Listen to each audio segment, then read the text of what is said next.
বিশ্বকাপে বিশেষ সুবিধা পাচ্ছে আর্জেন্টিনা। পক্ষে বিপক্ষে তুমুল তর্ক বিতর্ক, আলোচনা সমালোচনা। এসবে অবশ্য থোড়াই care Argentina coach Lionel Scaloni.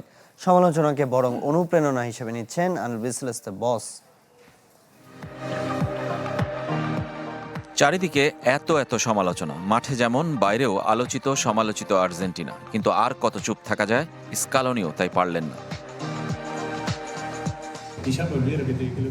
এটা কোনো নতুন কথা নয়। 40 বছর আগের 86 বিশ্বকাপ নিয়েও বলেছে আমরা বাড়তি সুবিধা পেয়েছি। আমি যতদূর মনে করতে পারি আর্জেন্টিনা সবসময় নাকি বাড়তি সুবিধা পায়। ফুটবলারদের মধ্যেও তা ছড়িয়ে পড়েছে। তাই তো কুতি রোমেরো, লিসান্দ্রো মার্তিনেজরা সবার হয়ে উত্তর দিলেন। সবারই নিজস্ব মতামত দেওয়ার অধিকার আছে, সবার চিন্তাভাবনাও আলাদা। তবে আমরা সেসব ভাবতে চাই না, আমরা আমাদের খেলাটা খেলতে চাই। আমাদের দল আর্জেন্টিনাকে প্রতিনিধিত্ব করে, আমাদের নিজস্ব একটা পরিচিতি আছে, এটা আমাদের কাছে সম্মানের।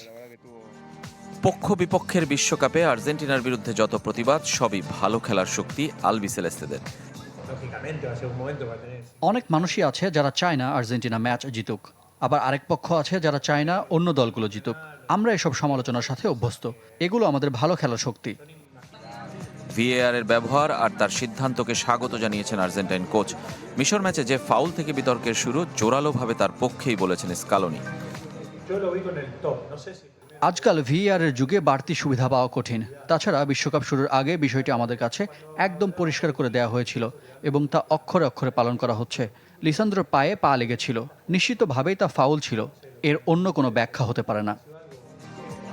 2022 বিশ্বকাপ জয়ের পেছনে স্বজনপ্রীতির অভিযোগ আজও বয়ে বেড়াতে হচ্ছে আর্জেন্টিনাকে। 26 আর তাদের কাছে নতুন কি?